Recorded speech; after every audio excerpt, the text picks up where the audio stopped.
What was the worst, most damaging way you took revenge? I was a chef for a famous all-inclusive hotel chain.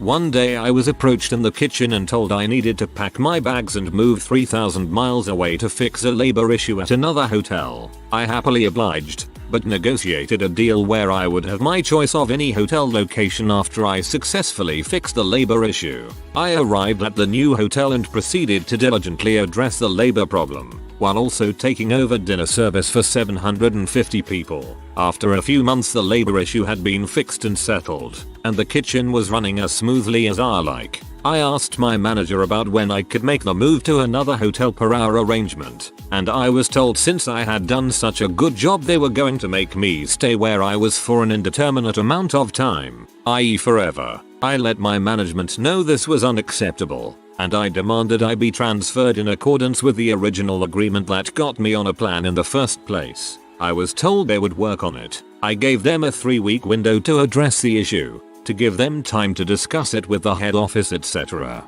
I told them if they did not come through in 3 weeks I would walk off the job and never look back. After 3 quiet weeks I politely asked my manager if my transfer had come through or at least was still in the works. It was not. The next morning I gave the entire dinner staff the day off and told them not to answer any work calls. I set up the kitchen as if I were prepping dinner, onions and herbs in hotel pans full of water with foil covers, garlic sizzling in pans, etc. I kept the charade up until around 4:30 p.m. at which time I left the kitchen, went to my room, picked up my bags and went to the lobby to wait for my ride. The manager came out freaked. There were 750 prepaid dinner reservations that night and no food, and told me if I walked out I would never work for the company again. I laughed, shook his hand and said goodbye. I never looked back and never talked to anyone there ever again. This was 20 plus years ago.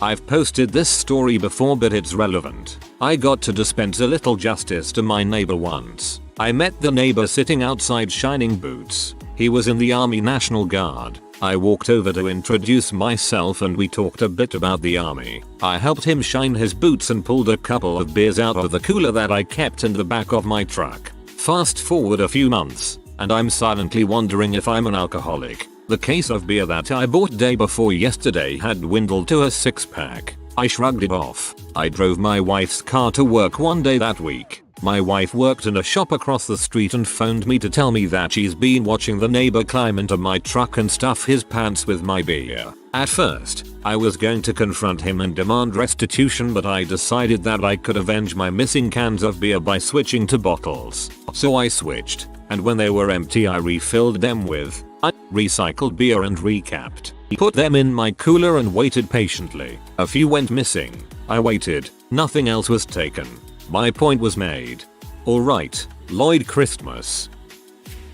A neighbor who I never met accused me of trying to stab her dog through a double fence this winter. They have a wooden 6-foot stockade fence surrounded by a 4-foot chain link fence. The dog was injured on something in their backyard and required several stitches, which resulted in a large vet bill that they couldn't afford. They concocted the story that their animal-hating neighbor did this and began a fundraiser and raised quite a sum of money, way more than the bill was. I had no idea about this whole drama until a friend in the police department told me of what this wacko was accusing me of. So once I found out, I requested a copy of the police report where the neighbor stated that the dog was hurt in their yard. There wasn't any blood or human footprints near the fence etc, and I posted it to the fundraising site. She lost friends and reputation for $400.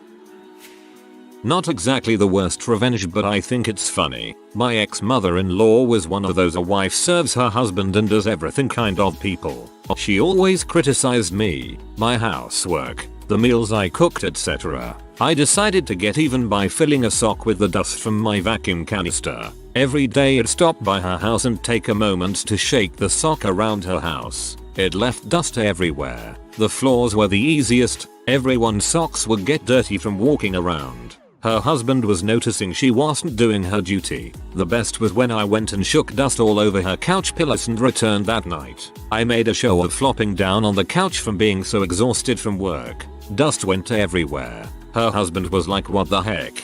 Don't you ever vacuum?" Double quote. This is brilliant. I imagine you shaking and swinging your sock full of dust like a priest with a branch sprinkling holy water. Bless this carpet with vengeance. This is my dad's story from when he was a kid. He was walking down the road one day when a bunch of kids in their late teens pulled up in a car and sprayed him with a fire extinguisher. He blew it off as a joke and thought it was pretty funny. 5 minutes later the same kids circle around and spray him a second time. This time my dad took note of the license plate number, make and model of the car and proceeded to track it down and find out where the kid lived. That night he went to the kid's house and threw a fire extinguisher through the car's windshield. Justice was served. When I was 11 there was a guy in the year above me that used to be a bully. He would stand over everyone and he was massive for a 12-year-old. One day after doing physical education class, I went to get changed into uniform in the changing room that was backed onto his classroom. Just my luck this douche happens to be in there. What are the odds anyway? A few words are exchanged before he shoves me really hard into all these school bags that were stored in there and leaves. When I dusted myself off something caught my eye. It was his bag. His mum had written his name in big bold letters, so I thought frick him and had a look, and to my great joy discovered the sickest Dragon Ball Z card collection. He was a rich kid as well as a bully and had them at school to show off, so yeah, I stole them and never looked back. After school I seen him crying like a bee telling his mum that they are missing. You should have scattered the cards across the world and once he recollected them you'd grant him a wish. I screen capped photos from my wife's lover's Facebook and sent them to the school administration because he was a teacher and posting pics of your student's test then making fun of them is not cool at all. He was fired at the end of the year. That's genius. I love it when revenge is also pure justice. Sorry about the rest though, sad. Was at a huge music festival in Wales. Long story short, some muscle douchebag raver buttholes stole all our booze out of our tent and drank the stuff in plain sight while laughing at us all. We confronted them. They denied it. They were much bigger than us and were surrounded by their friends. So next day, they all leave to go to the main venue tents and my mate runs, dives into their tent and disappears for a good 10 minutes. I'm wondering what the heck he's doing, so I walk over and open up the tent, only to find him squatting over a hole he'd dug in the ground in the middle of their tent, and he's taking the biggest crap I've ever seen, just nonchalantly pooping in this hole. He finishes up, drags the canvas flooring back over this hole. We take a quick look for any booze we can have, but none that we could find, and we walk back to our tent. For the rest of the festival, we can hear these C shouting about the ripe smell of crap everywhere, until one of the lad's girlfriend decided to drag the canvas bottom out of the tent and finds the hidden treasure trove of crap. Suffice to say they had pee off more people than justice, so when they confronted us, all we could do was deny it completely and laugh. Surprised we didn't get beaten up simply for taking the pee out of the situation like we did. Was a good festival. Chase and status weren't bad. Found more booze. Used the porta potties from the Beach Break 2012. I was there, not one of the buttholes in question. When I was around 12 and my brother was like 13 or 14, we had a race to get to the shower. He only wanted to take one because I said I was going to take one. Naturally he beat me there. To take revenge I flushed the downstairs toilet. I don't know if anyone lived in that old of a house before, but our house was close to 100 years old. That mess with the water temperature, it was shooting out fiery hot boiling lava water. I kept flushing it. I flushed it every single time I could. He called me upstairs about 45 minutes later. He said the water was too hot and that he couldn't figure out what to do. He had shampoo in his eyes and he couldn't rinse it off. We turned off the shower and I took him outside to our backyard. I sprayed him down with the hose. The whole time him telling me what a good sister I was and how much he appreciated this. People we knew walked by our street, they thought it was hilarious. I wasn't going to tell him. I was going to save it and do it every single time he got to the shower. But my mom caught me the next time I did it and she told everyone. It's my one story. The only time I gave as good as I got. A woman rear-ended me pretty bad. Told me not to call the cops because she was on the way to a AA meeting and she would lose her license. She called her boyfriend. who was a lawyer, and he told me to let her go. Told me to come to his office and he would pay cash for all repairs if I brought in an estimate. Did as requested. Lawyer laughed at me and said there was no proof and I wouldn't get a cent. I was completely broke and knew I could not afford the repairs, and furthermore the car was not legally drivable as it was. Late on another night I went to the AA meeting via bicycle. She had said where it was in passing and I checked the schedule. I confronted her on her way out. She confessed her license was suspended and she had been driving without a license that day. Since it was summer I had days free from class and rode my bicycle to the lawyer's office for a few days to learn his schedule from across the street. Slowly a plan for revenge took shape in my mind. When I knew his beautiful car would be unattended for a while, I filled his gas tank with sand and sugar loads of it. At the time I lived in a bad neighborhood and there were always abandoned cars around. I had taken the rear plate off on one with expired tag and put that on his car. Next I slashed all 4 tires with a small slit so the air would slowly be gone by the time he was leaving. Now I was only able to see the first part of my plan from my perch. He came out from his office, saw the car sitting low to the ground and started screaming like a banshee. And this is how I imagined the rest. He pays to get the car towed. They patch the tires, he drives off. Engine fails eventually because of the sand etc. Tows it again, pays for repairs, or new rebuilt engine, drives off and is pulled over for expired plates. Since he arrogantly never took my information and never even looked at the repair estimate, he didn't know the name of his saboteur. I actually didn't tell anyone about this when it was going on. My girlfriend would not have approved, and very few since. But about a year later I drove by the office and saw it was no longer his. I feel like the woman probably would have done the right thing, but she was just mixed up with a jerk. Hopefully the events I started made it clear to her. Sweet secret revenge. I had this really bitchy neighbor a few years ago. She and her boyfriend always did random crap to me and my stuff. Once she drew on my car with Sharpie. It was a penis. Stole my garbage bins and hid them in her backyard. I've called the police on her many times, but she's got connections there so she was always let off. Then she killed my cat. He was an outdoors cat, and while he was chilling, she fed him rat poison. How do I know? She told me so. Apparently he was agitating her dogs so she killed him. Her dogs were fancy but top notch, 10k a piece dogs. They were all show dogs and freaking adorable. So I took all 3 of them and gave them to various friends' family members. One is in Canada, one in the UK, and another in Japan. I didn't think I'd get away with it, but she didn't have any of those tracking microchips in her dogs, so I literally just took off the collar and they were mine. I moved shortly after that, but apparently she's still looking for them. TL. DR. Bitchy neighbor killed my cat, so I stole her dogs and scattered them across the world. Dang man, that's awesome. You didn't have to stoop to her level. No animal was harmed, and your pals got some dope pets. I used to have a feral cat living behind my apartment building. It would always pee and crap on my car. It hated people and didn't want to be touched, always running if you got to within 10 feet. Anyways, I got revenge on that bee one day when I trapped her, took her to the vet, got her a checkup and paid for some minor surgery. Then I got her adopted. Last I heard she lived with a toddler that picked her up and carried her everywhere. Frick that cat, she got what she deserved. Yeah, good life will teach that son of a bee. GRRRRR face. A buddy of mine insulted me, so I got him drunk, took him down to the family catacombs, chained him to a wall inside an alcove, and bricked up the front of the alcove. No regrets. Someone call the police.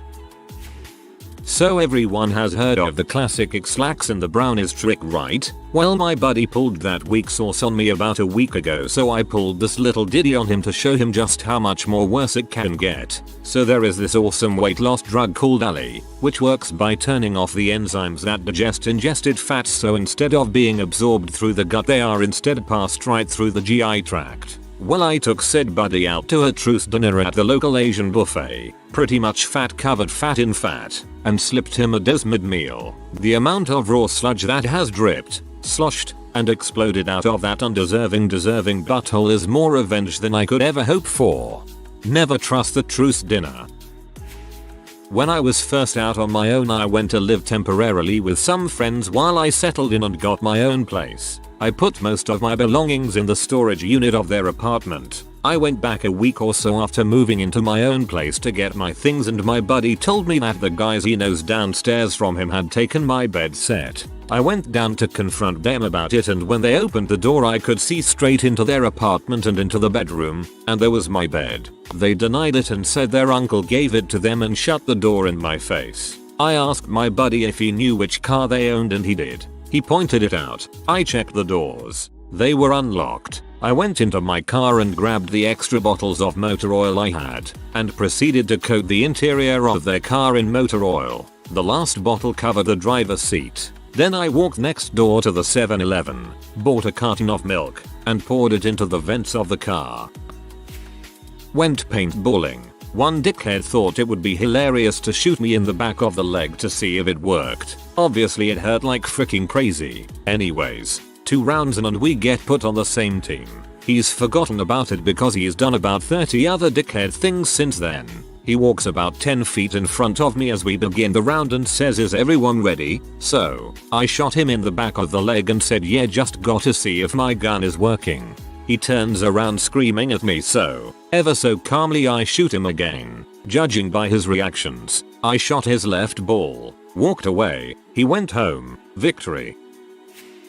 First job in retail, and I was really close with the rest of the team. Some newcomers were hired for the summer, which gave us some healthy competition. We were on commission. One girl kept stealing everyone else's sales, and when she was confronted she gave absolute no fricks and continued taking everyone's sales. Our schedule was always done on paper, and it is everyone's job to read their schedules properly for the following week. In the case you can't physically come into the store to write your schedule, you had to call and speak to a manager to read out your schedule over the phone. Anyways, she ends up calling and didn't ask for a manager to give her schedule. I gave her all the wrong shifts, which followed by termination due to job abandonment, missing work 3 shifts in a row. I worked in an office once, and the boss was a real prick. If you used any of your sick days, he would hold that against you at your yearly review. But if he was sick at all, or even just felt like it, he would stay home or go golfing. Well, there was a terrible flu going around. I was sick, a co-worker was sick and throwing up in his trash bin, but none of us were allowed to leave. So when my boss went home super early again, I went into his office and coughed and sneezed all over his mouse and keyboard. He got really sick a day later. In 6th grade, some kid made a snide remark in class about my name, and the whole class laughed. I saw him in the hallway carrying books the next day, so I kicked the back of his knee. The sound of teeth on linoleum still fills the spaces between my thoughts.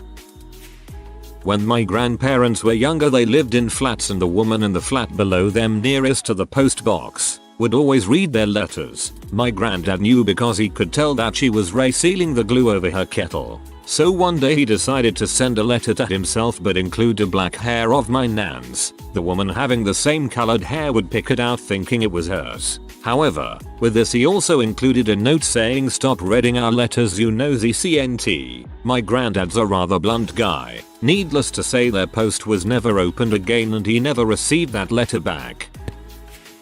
I changed a battery for a guy I can't stand, so I didn't connect the auxiliary pack before I removed the battery from his car, so his clock and radio stations all got reset. I was playing follow the leader with my best friend in kindergarten. He was the leader and ran up the slide. We weren't supposed to run up the slide, but we were 5 years old and could make our own decisions. I followed him, but the teacher saw me and told me to sit down on the pavement until recess was over. So I told her that my friend went up it first and I just followed. The teacher called him over and asked if what I said was true, to which he said number, so then I told him we weren't friends until he said sorry. That showed him. He said sorry and then we played Tony Hawk on his N64 after school. Well, that was adorable. My little brother was a C. My parents got him a cat for his birthday. I could never have even dreamt of such a thing for myself. I made the cat love me more than it loved him. Do not frick with me.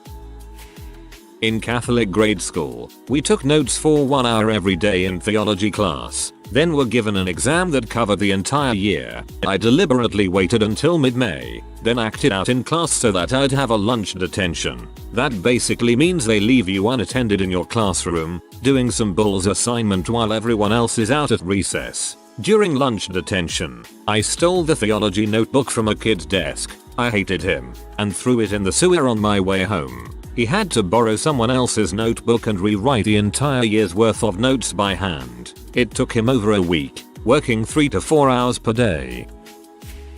Not worst but funniest, I dated a guy for 3 years and broke up with him when I found out he was married. Whole other story. I basically did nothing when I found out other than stop speaking to him. About 6 months later I was thinking about it and wanted to send a little jab, so I logged into the student library site with his student card info and ordered a few dozen books on adultery to be delivered to his office. Option available to grad students, which he shares with 2 colleagues. He's a computer science major, so the books were definitely not part of his studies. It was little but gave me a laugh.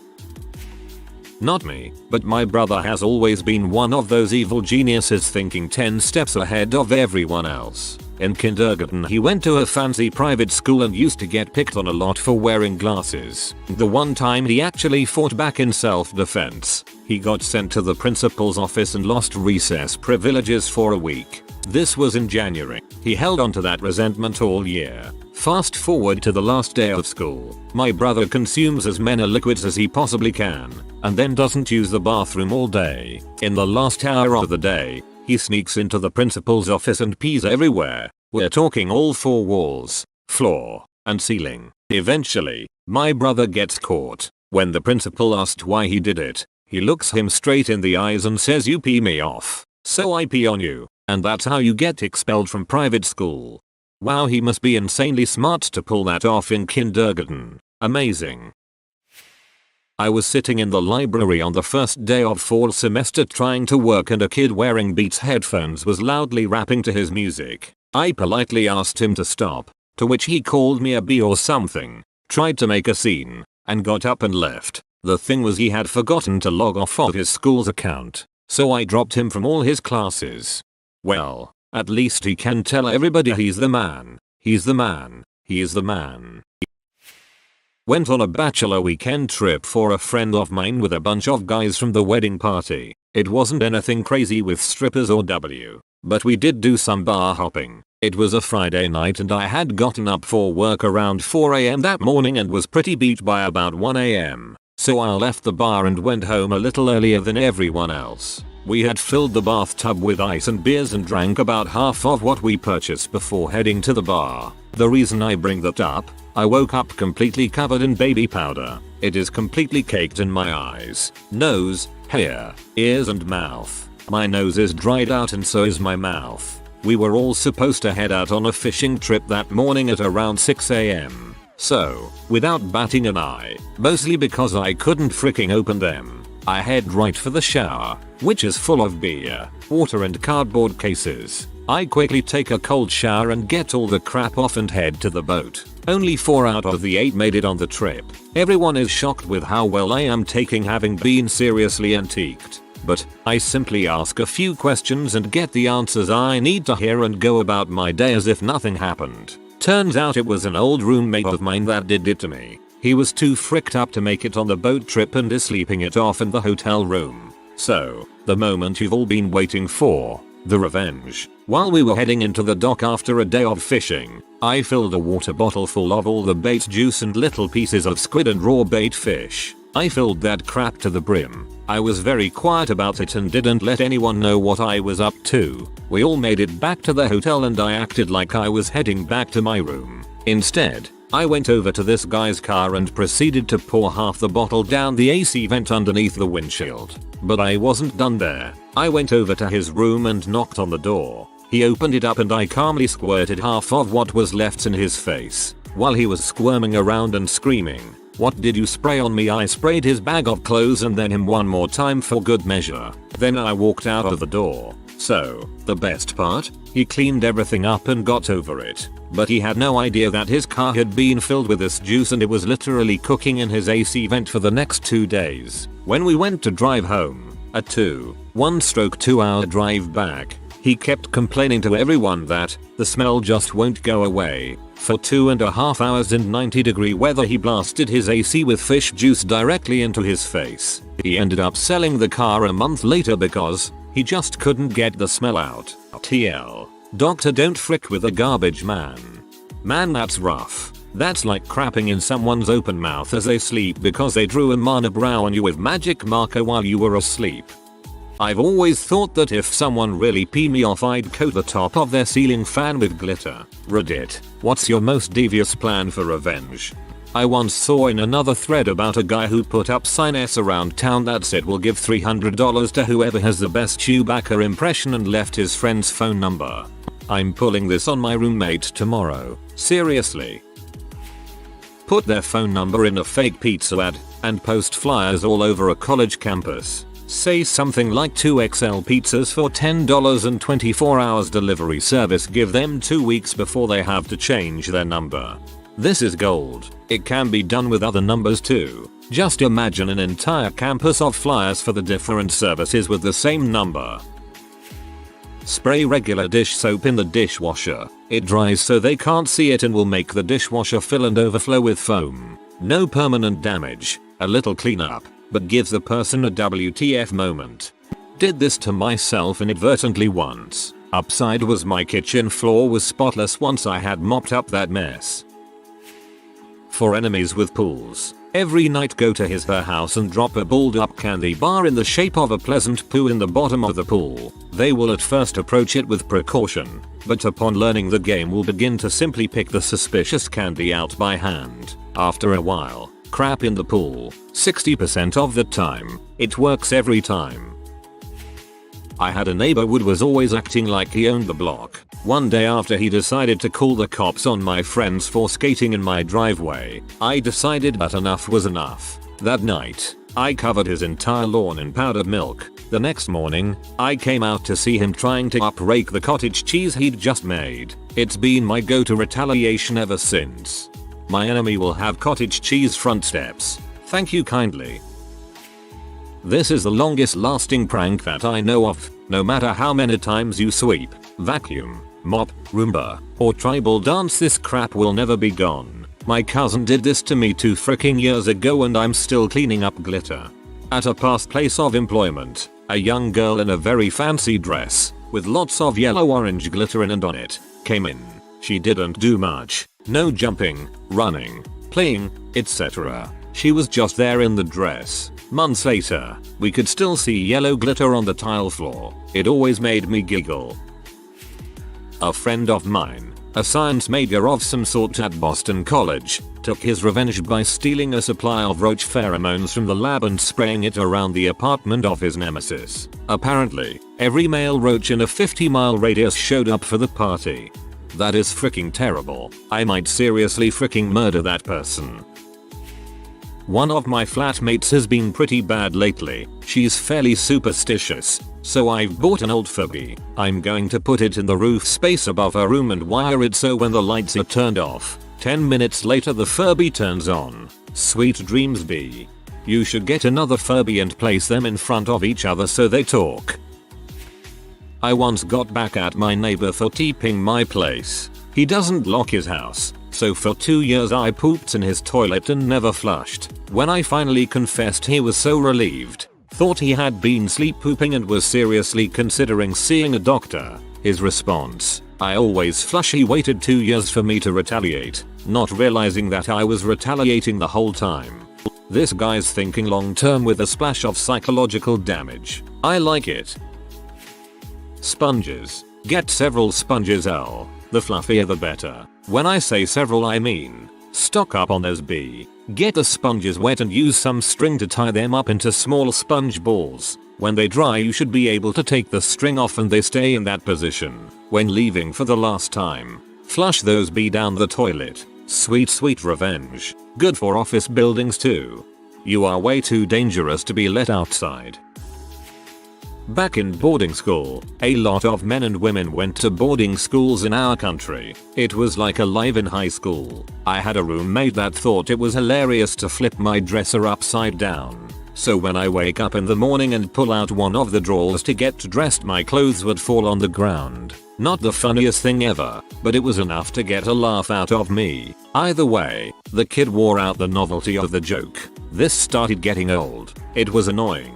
What I did to combat it was clever. Since this is Soviet era furniture, and the designers had no imagination, it was a metal rectangle shaped dresser with wheels on the bottom.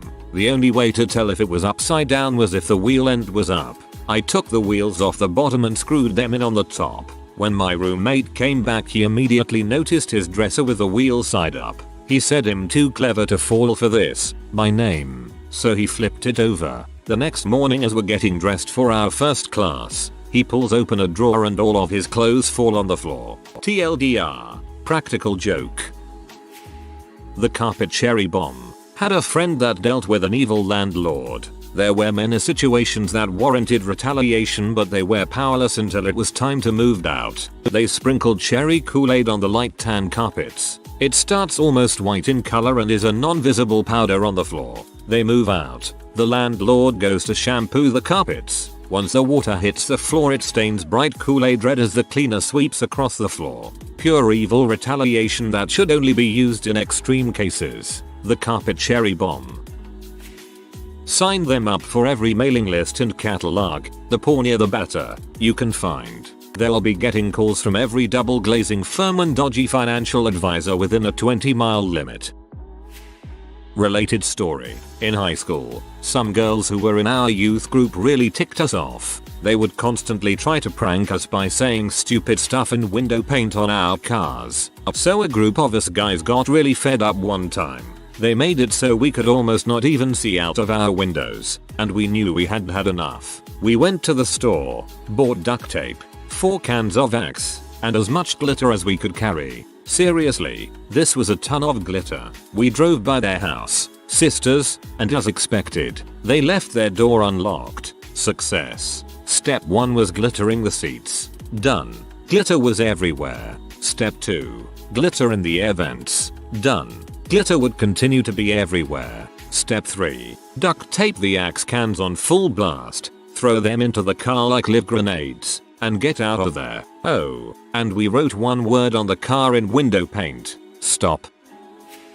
My friend egged and peanut buttered my car. Long story. Anyway, to get back at him, I found out that his car was parked at a bowling alley. My bud and I went over to exact revenge. First we had packing peanuts, which we filled his car up with to about stomach level if you were sitting down. We also took mustard and spread it all over his ventilation intake. We were going to leave his gas tank open and spill some sugar on the ground to make it look like we poured it in his tank, but I think we decided against it. We put fluff under his door handles. By far the best part though was that we took a bunch of flour and dumped it into his defroster vents, the ones that are right at the bottom of the windshield, and then used the manual controls. It was a Jeep Cherokee, and turned on the defrost setting with the maximum fan speed. We decided we had to witness his reaction, and there happened to be a higher level parking lot with a ledge overlooking.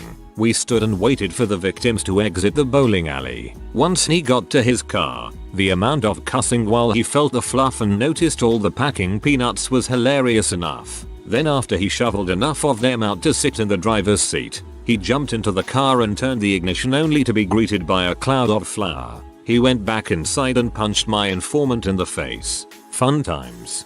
I hope you made up for the informant, poor guy. Get a whole bunch of those tiny little styrofoam packing balls, the real tiny ones. You gain access to the victim's car. Funnel as many as you can into all of the aircon vents. Set everything to max so when he turns the car on, instant snow globe. I may have to do this one. Hide bits of raw shrimp throughout their house, apartment, room, car. Shrimp will start to rot in a couple days, and few things smell worse than rotten shrimp. If you make the pieces small and hide them well, they might never actually find them all. Then it'll only stop smelling once the shrimp has decomposed completely, which can take a while. I saw a story on here, and I might be remembering it wrong, about someone who stashed a frozen fish under the car seat of one of his friends. Turns out the friend was on vacation or something in the summer, so he didn't find it until he got back, and by then the car was saturated in soggy rotting fish smell. Get into their room late at night. Place a dozen lawn gnomes around their room all staring directly at them and then place a speaker by their head. Play a pre-recorded MP3 of soft whispers. Tape their reaction and put it on Facebook. Extra points for coating the lawn gnomes in blood. My old co-worker used to tape the bottom of my mouth a lot and crack himself up laughing. So one day, I fill the cap of his hand sanitizer with black ink. Just minutes after he returns from lunch I hear him screaming with laughter as he runs past my workstation with black ink to his elbows. That made work so great for the next month. I once had a college roommate that wouldn't stop eating my food. I asked him countless times, he continued. The last straw was him eating all the Thanksgiving leftovers I brought back from home. To get back at him I mixed a ton of laxatives into all these beverages I bought and this cake I baked. It took him about a week and several doctor's visits to figure out what was happening. My cousin did that to buttholes who kept stealing his lunch at school. He ended up getting suspended for poisoning his own food. Worth it. I had my sandwiches stolen all high school long. It wasn't a bully thing. I was big and athletic. It was friends of mine being douches because their moms couldn't make sandwiches worth a jank. I ignored it for 4 years. At first I told myself it was minor. One bite here or there, who cares? It'll tear around the edges and say frick you father. But after a while it got annoying. And when I started lifting and wanting to count my calories it became downright rumpus-worthy. But I said no. RT. No. Your time will come. Flash forward. New Orleans. May 2005. Pre-Katrina. I'm there for my godbrother's graduation at Tulane. We have days to wander the quarters. Bombing around on the trolley I happen upon the French Market, an outdoors New Orleans spice fest. Eventually I happen upon the hot sauce store. Know the store that sells sauce, some hot. The hot sauce store. Bottles are arranged in descending order from biggest to smallest, and cheapest to priciest. You know which corner I am going for already. I find it at the far end of the rack. $12 for a wicked looking the size of a hotel shampoo. I buy it. I wait. Last day of school. Last class. Everyone chilling. Nobody paying good old RT any attention. I bring out the goods. An Italian hoagie with lettuce and tomato. Fresh from home. I slather it with the sauce. Place the hoagie in a Ziploc. In a plastic Publix bag. And noisily leave it on my desk as I leave for the bathroom. Adrenaline rush. I know who's in there. My friend from 9th grade. The only other white kid on our basketball team. Will surely wrinkle at this. He is far and away the douchiest douche in school. How we stayed friends so long is nothing less than kooky bro quantum entanglement. I hate him. 10 sweaty minutes pass and I decide to re-enter. Result, I am greeted by 7 teary-eyed, coughing, spitting, cursing, red-faced red-handed girls included, who are alternating between hacking up and giving me the finger. They bull rush past me for the water fountains. The class is senior high school, psychology honors. The teacher is from Louisiana and doesn't even particularly like me. He is dying lodging. I walk out the door, having reached absolute 0 Kelvin of fricks given. TL. DR. Epic blistertong. 0 Kelvin of fricks given. New catchphrase. I signed my friend up for a bunch of gay dating sites a few years back. The profile cub looking for a bear got a lot of responses. He is also still a member of a gay and lesbian film society. He can't figure out why he keeps getting this stuff. I keep renewing the memberships. 6 years and counting. Someone I know filled his friend's living room with blown up balloons. When his friend burst them all in anger, the glitter he put in them went everywhere. Would love to have seen his face. I am just so angry that my room is filled with colorful balloons. Not just a plan. I did this. Buy some 7-Eleven style crappy P magazines. Also buy some cigarettes and a black grease pencil. And the P mags must be crappy, horrible stuff. Not Penthouse, not Hustler, but the weird crap that they sell discount at 3 for $10 in shrink wrap. Possibly from the UK. On the front of each magazine, write thinking of you in grease pencil. Meticulously go through every single page and, using the cigarettes, burn out the eyes, mouths, and cooties of every woman in the magazine. Every single one. Even the ones in the crappy ads for 900 numbers. This will take you about 15 cigarettes for a 36-page magazine. Write misspelled pejoratives on random pages. S. Whore. Fuck you, etc. Mail one of them to your target. No return address. A month later, mail them another. Rinse, repeat, until they decide to move. I have done this to 2 very bad neighbors. The longest one lasted 4 months and broke his apartment lease to GTFO. What the flying frick? I will hide an alarm under their floorboards, set for 5 AM, to go off for 10 minutes every morning. The sound will be of screaming and snarling dogs, covered in radio static. They will be confused and annoyed, but too tired to find the alarm, and it will just keep happening every morning. Or the sound of a beating heart. Dude I know, parked in my only visitor parking spot in a small apartment, but he didn't ask and just used it to park while he went to a bar with a girl. Anyways, we were having people over and it made it a hassle to get parking. So me and my roommate take a condom, put a little bit of cornstarch and mixed in a few drops of milk to give it a good thick white consistency. We slapped that condom on his windshield and it kind of leaked down his windshield. Mind you, the parking space is in the dark back alley downtown. Our apartment window looked right down onto the parking spot. We waited until later that night when he came back. He got in the car, then immediately jumped out with a disgusted look on his face, grabbed a branch from a bush and flicked the condom away, got in the car with his girl and drove off. 2 weeks later I bumped into him and told him I saw his car at my place a few weekends ago. He said, I parked there and I came back and some sick homeless left a used condom on my windshield. I had to find a 24-hour car wash at 3 AM. I just laughed. I kinda want to buy cornstarch now. It wasn't me, but a friend had some trouble with a fired co-worker sending him email daily complaining that she got fired. He was second in command at the office. He signed up her email to every website he could find, including some P and other questionable marketing sites. The emails magically stopped in about a day. A local Mexican place I like has this ridiculously spicy habanero pepper sauce. I'd like to see what would happen if I mixed some of that into the laundry detergent of someone I really didn't like. Either nothing or some epic burning bunghole. The soap would break up the capsicum oil. Better to do it in air conditioner. Had a friend that did this in college. It's called the TOD. TOD stands for Trash Can of Death. 1. Acquire a city trash bin, like the huge plastic green ones with wheels. 2. Keep in your backyard. The hotter outside and more directly in sunlight the better. 3. Anything nasty you have, anything at all, put it in the TOD. Go to crap in the TOD. Go to pee in the TOD. Sour milk? TOD. CM. TOD. Rotten eggs? TOD that crap.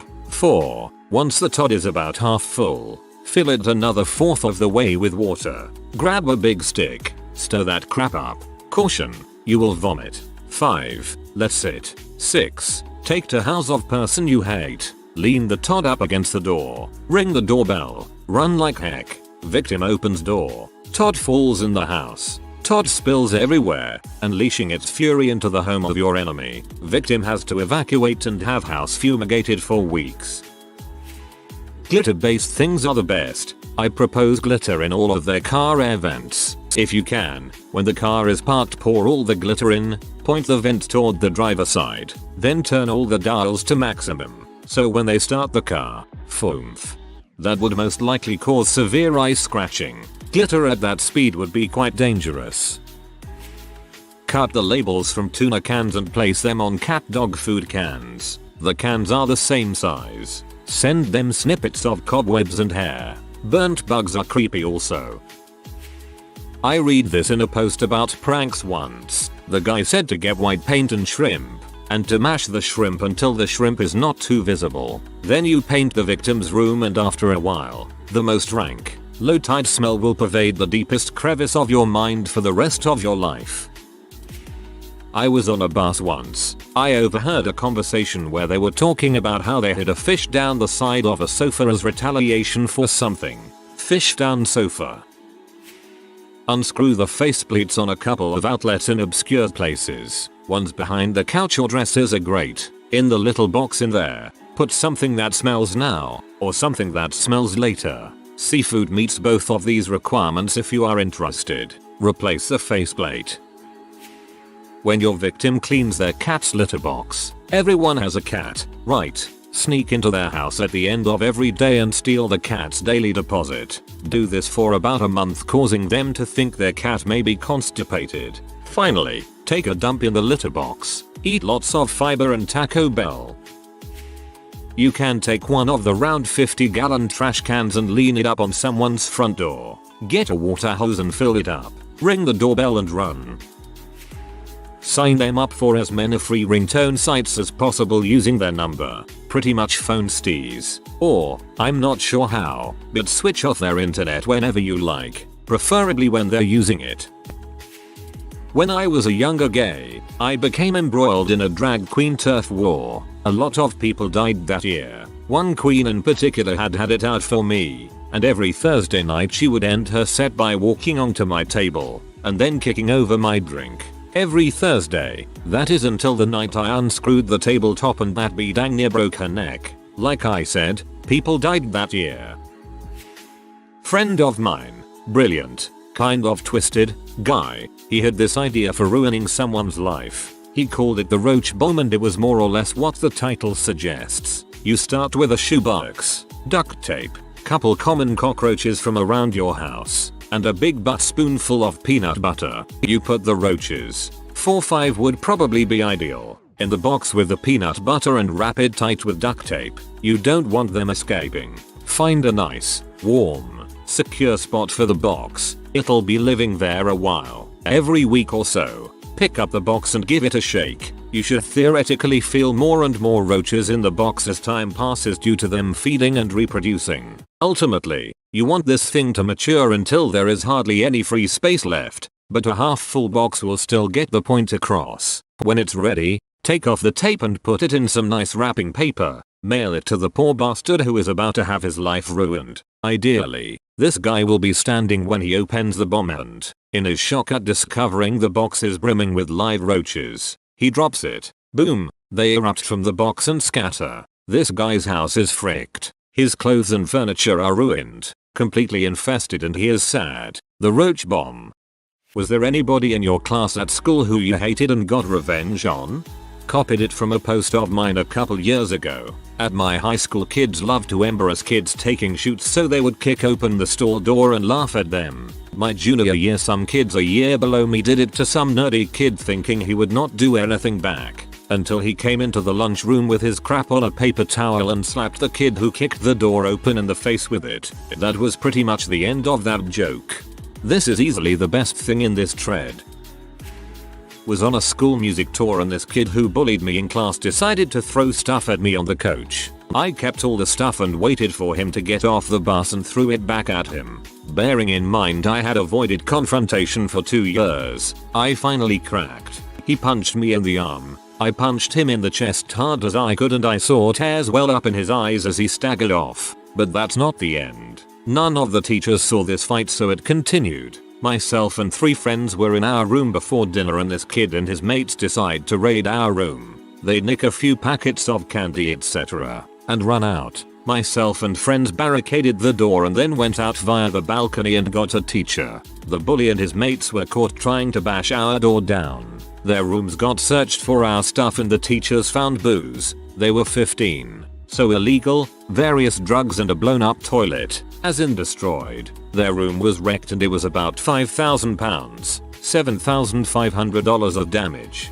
The bully and his friends were suspended and had to pay for the damage and banned from future school trips. But there's still more. We were in Malta, so they couldn't really be sent home. On the last day we went to the beach. Myself, my roommates and a few older students hired out some pedal boats and went out on the ocean. The bully and his mates decided to follow us. We were just chilling in the sun when the bully's boat comes over. They stop a few meters away and swim onto ours. Full-blown fight kicks off. My teacher had hired a jet ski kinda thing and comes racing over. Just as I'm pushing the bully off the boat, the teacher stops and sends waves flying. The bully slips and hits his jaw on the boat. Wasn't broken though. Him and his mates swim off and leave us alone. Get back to school the next day and they're in deep crap.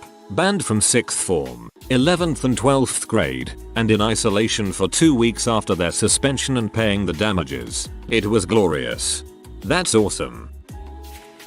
During 5th grade, a kid harassed me mainly about my weight. I usually ignored him. While we were walking up a hill to our art class, he noticed I was on my crappy phone. He took it from me and found a picture of my sister. He started saying how much he'd love to frick her. I shoved him down and grabbed my phone, then continued walking up the hill without a word. A lot of the time when he physically attacked me, I would silently push him away and a teacher would get intervened. Well, this time there wasn't a teacher. Pushing him down Max P the skid off. He ran at me and I turned around, stuck my foot in the air, and pushed him backwards. By now my friends had stopped walking and were laughing their asses off while I calmly stared at this kid who had caused silent tears to be shed for a year. He stood up, reached in his pocket, and pulled out a knife. I couldn't run faster than him. I knew that. So I'd have to seriously fight this guy now. Something about realizing this and thinking of how much of a douche he was and how he had really hurt my feelings for the past year peed me off enough to literally tackle him and start punching the crap out of him.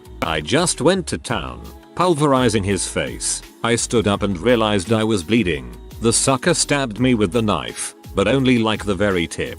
It felt numb with pain, and even though it was small, my friends started flipping out. They ran up the hill and got a teacher while my bully rolled around in pain and I stood clutching my stab wound that was really just a cut. After we were both in the principal's office, the principal saw I was stabbed and figured I was acting out of self-defense. Logan got a few months in juvie while the girls fawned over big tough me. It was great. High freaking five, man. You took on a guy with a knife. That takes some balls. When I was a freshman, there was a sophomore who would bully me in our PE class. Toward the end of the year, the class was in the locker room changing. While I had my shirt over my face, this guy slapped my face. I finally lost it. I immediately chased after him and shoved him. This caused him to lose his balance and fall face first into a row of lockers, the kind with padlocks exposed. I felt vindicated for finally standing up for myself, but the best part was hearing all the other kids in the class ridicule him for being punked by a freshman.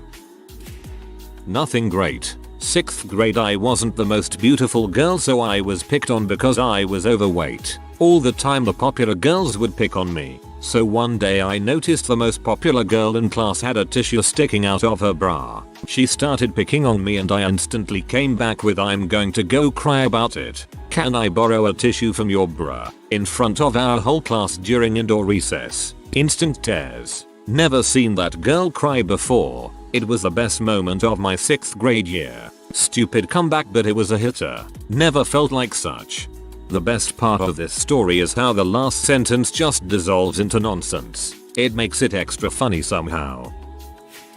The kids in my neighborhood were always pretty brutal towards me. I had a long stretch of awkward years, and one day early in high school I got caught up after the final bell of the day and was rushing to make my bus home. I was running in a full sprint and saw the bus pulling away. I ran after it, only to see the ringleader of my neighborhood miscreants flipping me off and throwing papers at me from the back window of the bus, and the rest of the neighborhood kids laughing at me. They never stopped the bus for me. That same kid has since had several DUIs and a laundry list of misdemeanors and now works at one of the area's only full-service gas stations. The feeling I get when I go out of my way in my shiny Audi to that gas station just to special request him to pump my gas is the best revenge I'll ever have.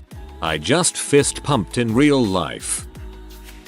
You bet. A couple years ago, I'm in my early 30s. The guy my cousin just married asked me if I knew his co-worker, who was a couple years ahead of me at my high school. I sure did. He was a monster and tormented me daily throughout elementary school. I didn't see him after elementary school for a few years, and when I was a freshman in high school I had vague thoughts of kicking the crap out of him until I discovered, sad to say, he was huge and jacked. Not happening. Fun fact, one thing he did when he was in 6th grade was TP, spray paint, and break windows in the house of the one African American family who had moved to the neighborhood. This was in the Northeast in the early 90s. Real winner here. Anyway, I told my cousin-in-law that I did know him, but didn't have much to say, and I stopped talking. I didn't want to start badmouthing someone my cousin-in-law might like, especially since this was a new family member I'd be seeing the rest of my life. So I didn't say anything, and that was the end of the story, or so I thought. Fast forward another year or two, and I'm having drinks with a cousin and her husband. He says, "Oh, by the way, you really hated, didn't you?" I said, "Why yes, I sure did." He said he could tell because, even having only met me a year or so before that, he knew I was positive and effusive enough in general that if the only thing I can say about someone is that I know them, and I won't say anything positive or interesting, that's a bad sign. He was right. Not that I had realized it at the time. Anyway, as it turns out, the cousin-in-law was not just this guy's co-worker, but his boss, and had been doing a pretty crummy job. The cousin-in-law was wondering if he should keep on the staff, and he was wondering if I'd have something good to say about him. When I absolutely did not, he let him go. I can't say I did cartwheels of joy, but I have to admit I'm not sorry it happened. People always told me that the bullies would get theirs eventually, and it's only occasionally true. So knowing that I played a small part in getting back at this guy is really fulfilling. TLDR. Without knowing it, I was giving a thumbs up or thumbs down on whether my childhood tormentor should get fired. I gave him the thumbs down and still came out looking like the nice guy. I like how this works out just by you being really upright and true to yourself. No violence or anything. Good one. Got a lot of fat jokes from this one kid throughout 7 of my years in school. Got them all the time from most people, but there was real hate and venom behind this one kid's insults. During a biology practical, I hid a calzone in his sandwich and kept half an eye on him during the lunch hour. Judging by his reaction, he got a good bite of it before realizing. After that, people were drawing eyes on his books, notes, making jokes about it. He never heard the end of it. I know this makes me lower than him, but I have no regrets. Got a lot of fat jokes. I had a calzone in his sandwich. Taking your eye out and putting it in his sandwich seems a bit extreme. There was this girl in high school that was your quintessential popular bee that everyone really hated. She was probably the meanest person I've ever seen up close. 10 years later, she works at Denny's. I go in as often as possible to drum up casual conversation about my life, and then overtip as much as possible. This butthole kid in my school when I was younger bullied me since 7th grade. Just the regular stuff you'd expect from teenage douchebags. Gay bashing, calling me a F and so on. I'm truly convinced he's in the closet and secretly obsessed with me because he just goes out of his way to be a dong. Quote, "I think all gay people should be put on their own island away from everyone else." Anyway, once upon a time in math class when the teacher wasn't paying attention, he'd throw dimes and nickels at me from across the classroom, and usually miss because he has crappy aim. I'm not the confrontational type at all, and have barely spoken in the class, but this pee me off to no end. On a particular day, one of these dimes hit me in the back of the head. The entire class was quiet, and I just blew up. I turned around and said at the top of my lungs, in front of the teacher and all, "If you throw another freaking coin at me, I'm going to get up and punch you in the freaking face." Got no response, and everyone in the room was staring at me, so I continued, "You're tough enough to throw it when I'm not looking, but won't admit it when I call you out." I don't know what came over me, but the best part? The teacher stared for a moment before commenting, "Well said," and resumed teaching. He hasn't done anything to me since. Moral of the story, stand up for yourself if anyone ever picks on you. Bullies thrive on silence and their biggest fear is being called out, and I regret not doing it sooner. My male classmate was always a dong, a practical joker, but he picked on me the most. He threw spitballs from the back of the class to me. I sat at the front, put twisted stapler bullets on my chair at every opportunity, called me names, sometimes pushed me around and usually got me humiliated in my class. So one day during class he was doing his usual spitballs. It was a good day for him, because it landed on my hair. From that moment, something within me snapped and I got up calmly from my chair. With a mechanical pencil in my hand, I stabbed him squarely at the back of his hand. He looked mortified, but he took it like a champ. The lead of the pencil broke and stuck to his skin.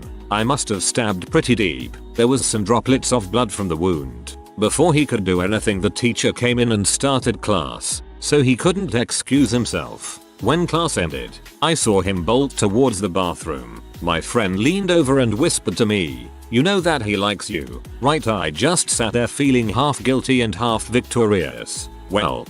He didn't disturb me much after that. Oh, and this was when we were 15. Oh, TL. DR. Felt like Arnold and Helga from Hey Arnold, but with a little blood. My only tattoo is a piece of pencil lead stuck in my arm. He probably still sees it and thinks about you. You'll be with him forever.